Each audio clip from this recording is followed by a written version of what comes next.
Hello everyone, I'm Dr. Aishwarya Bharat. In this video, I'm going to discuss about osmotic diuretics. Osmotic diuretics increase the density of the filtrate in the glomerulus. This prevents selective reabsorption of water, which allows the water to be excreted. Sodium and chloride excretion is also increased. They have the following key features, that is, they are passively filtered by glomerular filtration. They undergo limited reabsorption in the renal tubules. They are metabolically and pharmacologically inert.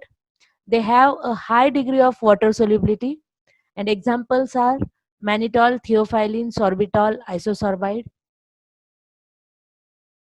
Osmotic diuretics are low molecular weight compounds that are freely filtered through the Bowman's capsule into the renal tubules, are non-reabsorbable solutes, and are not extensively metabolized except for glycerin and urea. Once in the renal tubule, osmotic diuretics have a limited reabsorption because of their high water solubility. When administered as a hypertonic or a hyperosmolar solution, these agents increase intraluminal osmotic pressure, causing water to pass from the body into the tubule.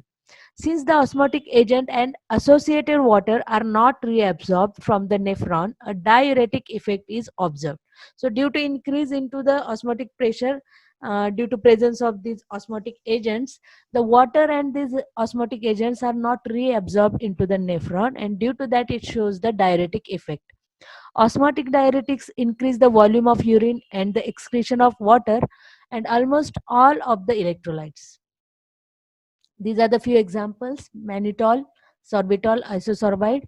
These are nothing but the polyols like mannitol, sorbitol, and isosorbide, which provides this effect. Sugars like glucose and sucrose also can have a diuretic effect by this mechanism. Although not a polyol, urea has a similar osmotic effect and has been used in the past as an osmotic diuretic. Osmotic diuretics are not frequently used in medicine today, except in the prophylaxis of acute renal failure, in which these drugs inhibit water reabsorption and maintain urine flow. They also may be helpful in maintaining urine flow in cases where urinary output is diminished because of severe bleeding or traumatic surgical experiences. The osmotic diuretics also have been used to acutely reduce increased intracranial or intraocular pressure.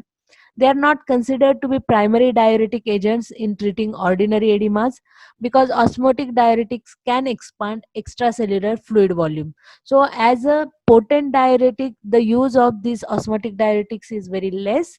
But in cases of where the renal failure or acute renal failure will be there, these osmotic diuretics can be used.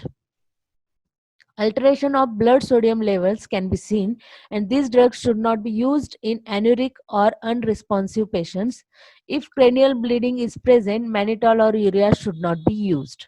So, as the diuretic effect will be seen along with the water content, so where the kidneys are not functioning, in that cases, these drugs are mainly used. But when the patient is unresponsive or total there will not be not a function, it is not functioning for the urine formation, then these drugs cannot be used.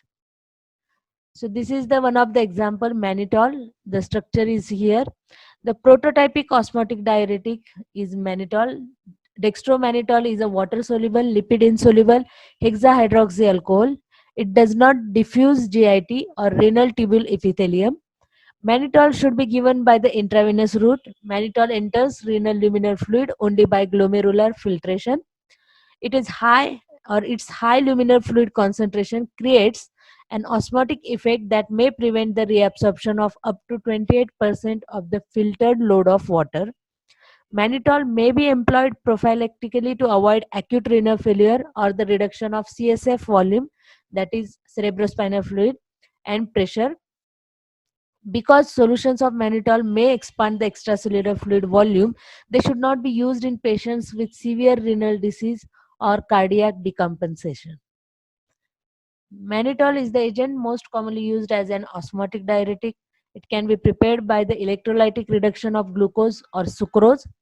Mannitol is administered intravenously in solutions of 5 to 50% at a rate of administration that is adjusted to maintain the urinary output at 30 to 50 ml per hour.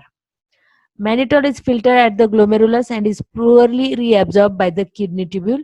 The osmotic effect of mannitol in the tubule inhibits the reabsorption of water and the rate of urine flow can be maintained. It also is used to reduce intracranial pressure by reducing cerebral intravascular volume.